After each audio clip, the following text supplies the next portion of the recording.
Olá pessoal, tudo bem? Sou o professor Jonatas, professor de Geografia de vocês, certo? Antes de mais nada, desejo 2021 de muita paz, muita felicidade para todos, que de fato seja totalmente diferente do nosso ano de 2020, tá bem? Muita responsabilidade, muita luz para todos vocês, tá bem? Deus abençoe muito. Seguinte, galera, oitavo ano. Esse ano nós falaremos do sétimo ano, beleza? Então, esse ano não, né? Esse período, essas primeiras semanas, nós falaremos do sétimo ano, certinho? Então, o que nós falaremos? Nessa primeira semana nós abordaremos o primeiro, na outra o segundo, na outra o terceiro e na última o quarto bimestre. Então nós ficaremos cerca de um mês aí abordando os assuntos que foram pertinentes do ano passado, tá bem? Já que foi um ano muito corrido para nós. Então vamos lá, galera. Lá no sétimo ano, no primeiro bimestre, nós estudamos a formação do território brasileiro, beleza? E o que seria estudar a formação do território brasileiro? Nós vamos estudar os processos históricos que deixaram o Brasil no seu atual formato, digamos, certinho? Ou seja, nós vamos estudar os processos que tornaram o Brasil da forma que ele é hoje em dia, beleza? Tranquilo? Quais foram os pontos históricos que marcaram essa formação territorial brasileira, certinho? Vamos lá, pessoal. Primeiro grande ponto aí a ser estudado seria o Tratado de Tordesilhas. O que foi o Tratado de Tordesilhas? O Tratado de Tordesilhas foi um documento assinado no ano de 1494, tá bem? Onde Portugal e Espanha delimitavam através de uma linha imaginária quais seriam suas posses na América do Sul, certo? Um ponto importante aí para nós observarmos é que 1494 é antes da descoberta brasileira em 1500, certo? Então, automaticamente, para vocês terem uma noção, Portugal e Espanha, eles eram tão fortes na época, em termos de colonização, que eles já separavam, já haviam separado através desse documento quais seriam as suas posses diante de uma possível descoberta futura na América do Sul, certinho? Então, em 1494, mesmo antes da descoberta do território brasileiro, nós já tivemos um impacto nessa formação, beleza? Então, em 1494 foi assinado o Tratado de Tordesilhas, assinado na cidade de Tordesilhas, tá bem? Onde automaticamente Portugal e Espanha delimitavam suas posses aqui no continente, beleza? Tranquilo? Na América do Sul, beleza? Então vamos lá, galera. Logo em seguida, nós tivemos o Tratado de Madrid. O Tratado de Tordesilhas ele foi válido durante um determinado período, porém surgiu o Tratado de Madrid. Vamos lá. O Tratado de Madrid foi um tratado assinado na capital da Espanha, em Madrid, pelos reis de Portugal e de Espanha. Esse tratado tinha como objetivo substituir o Tratado de Tordesilhas, já que na prática o mesmo não era respeitado. O documento foi assinado em Madrid e tinha como base o princípio do direito privado romano, de uti possidetis. O que seria esse tipo de conceito? Vamos lá. Quem possui de fato deve possuir de direito. Por que houve esse novo tratado entre Portugal e Espanha? Porque o Tratado de Tordesilhas já não era de fato respeitado. Portugal já havia invadido as terras espanholas há muito tempo. Então, e vice-versa. Então, automaticamente, a fim de selar a paz entre esses dois países e a fim de não ter possíveis discussões entre determinado território é meu, determinado território é seu, a fim de evitar esses tipos de conflitos, Portugal e Espanha resolveram rever o Tratado de Tordesilhas. E aí, a partir desse momento, utilizavam o direito privado romano, de uti possidetis. E o que seria isso? Quem possui de fato deve possuir de direito. Ou seja, se Portugal estava comandando determinada área que possuía a Espanha, e a Espanha não estava nem presente nessa área, automaticamente essa área deveria passar para quem? Para Portugal. Porque se Portugal possui de fato, ele deve possuir de direito. Beleza? Então, o Tratado de Madrid, ele teve como princípio esse conceito. Então, poxa, se aquela área ali, o certo seria me pertencer. Mas Portugal já está tomando conta há anos. Portugal já está, enfim, usufruindo desse determinado território há anos. Então, se de fato ele possui, deve ser de direito dele. Beleza? Tranquilo? Então esse foi o pensamento da época. E isso automaticamente gerou uma nova distorção no território brasileiro. O território brasileiro ele passou a ter um novo formato. Esses mapas vocês podem procurar na internet, mapa do Tratado de Madrid, mapa Tratado de Tordesilhas, não há problema. Vocês conseguirão ver como o Brasil foi dividido. Beleza? Tranquilo? Então vamos lá, pessoal. Outro ponto importante, tá bem? Uma coisinha antes de nós seguirmos, o Tratado de Madrid, ele deu mais ou menos a atual formação brasileira. Então, o Brasil do Tratado de Madrid, ele se parece muito com o Brasil atual. Eu digo isso em termos de fronteira, termos de estrutura, beleza? Tranquilo? Então vamos lá. Outro ponto importante a ser estudado são as capitanias hereditárias, que foi um sistema administrativo implantado pela coroa portuguesa no Brasil em 1534.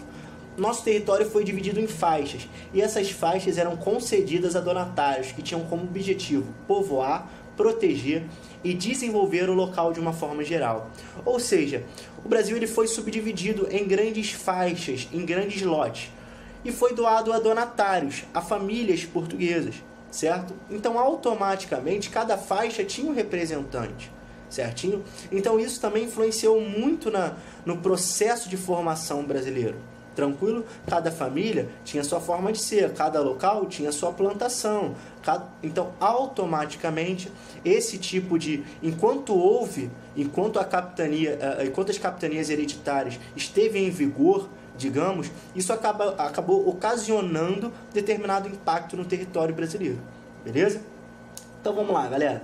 Seguinte, a partir desse momento, nós estudamos a formação territorial brasileira, o conjunto histórico. Já agora nós vamos estudar o conjunto físico brasileiro. E o que seria esse conjunto físico? Seria estudar o relevo, principalmente, os climas encontrados no Brasil. Então nós vamos estudar o aspecto histórico e o aspecto físico, já que o aspecto físico é um aspecto atual do Brasil. Beleza? Tranquilo? Então vamos lá, galera.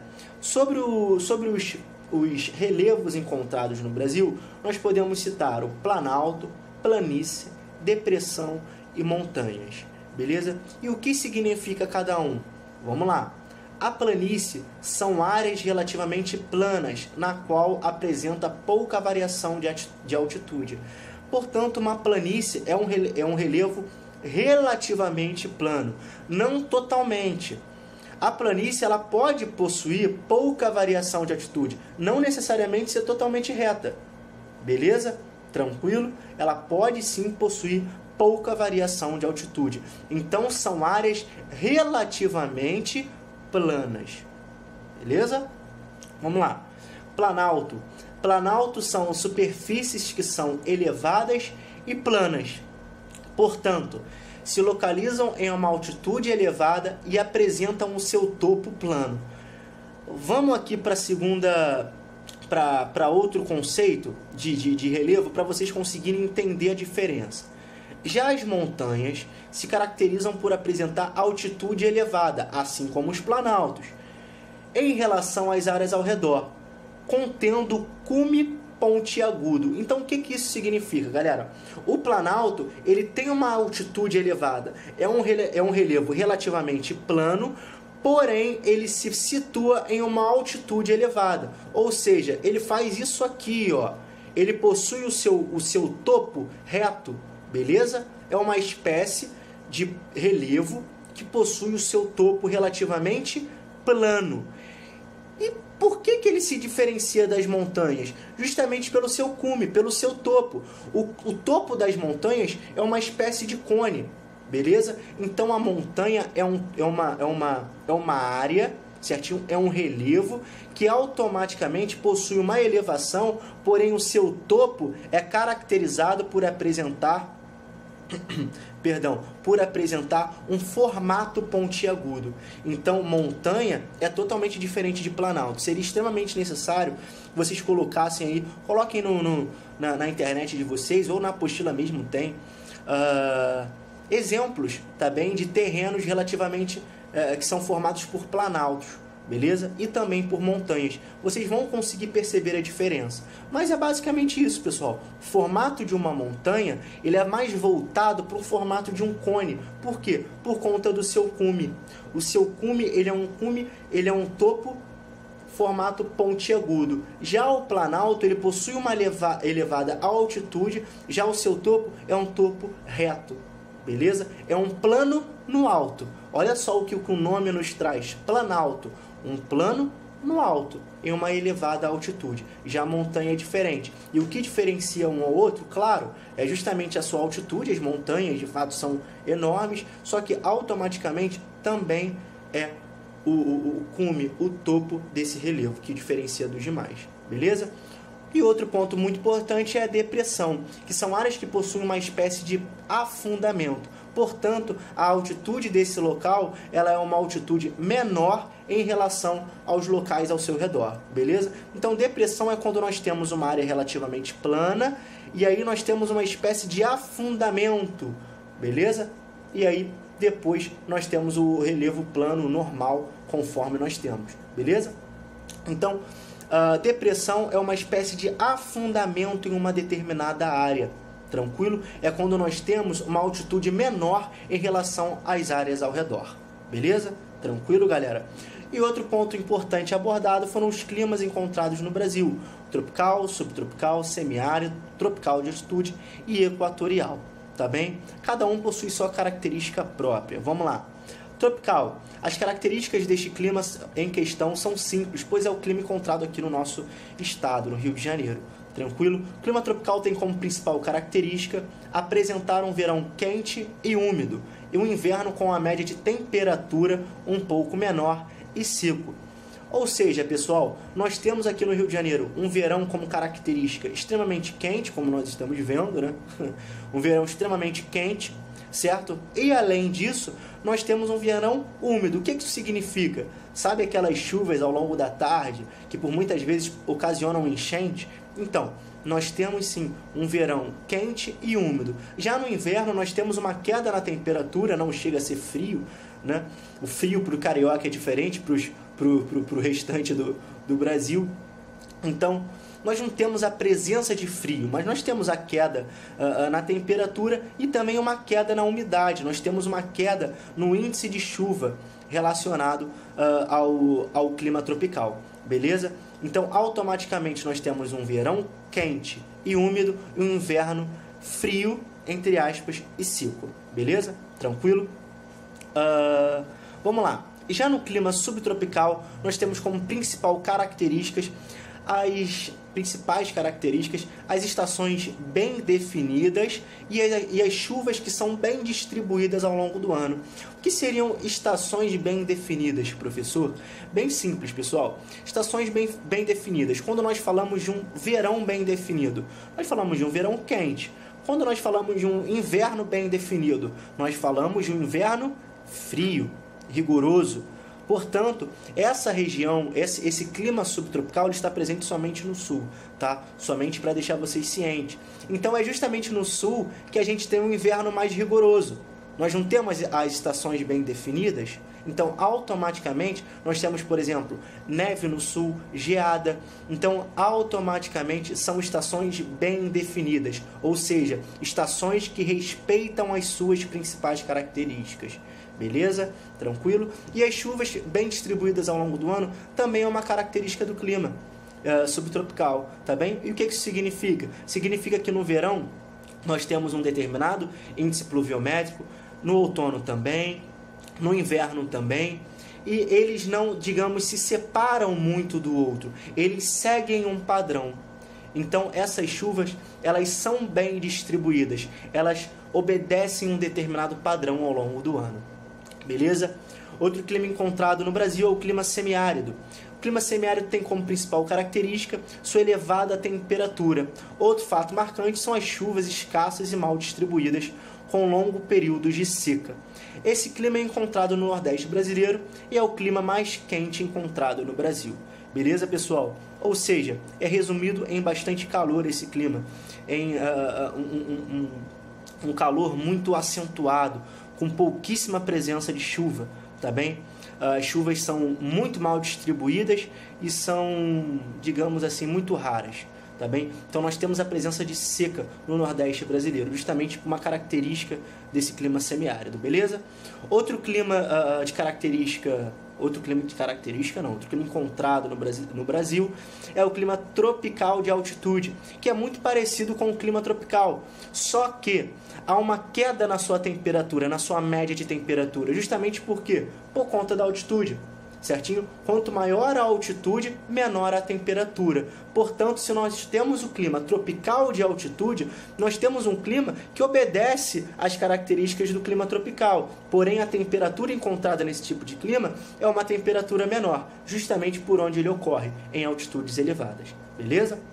E o último clima aí a ser abordado, a nossa última matéria, é o clima equatorial. O clima equatorial, como seu próprio nome já diz, é encontrado nas proximidades da linha do Equador. Uma particularidade importante desse clima é a elevada temperatura durante todo o ano. A temperatura se mantém em torno dos 28 graus Celsius. Além desse detalhe, há também outro ponto a ser destacado, que é o nível pluviométrico da região, que se destaca por apresentar um elevado nível pluviométrico, além de apresentar regularidade ao longo do ano. Então essa região ela é marcada por apresentar uma regularidade em relação à sua temperatura e, além da sua temperatura, também em relação às chuvas. Ou seja, é um verão que se parece com outono, é um outono que se parece com inverno. Por quê? Porque é uma regularidade em relação ao seu comportamento climático, nós podemos dizer, beleza?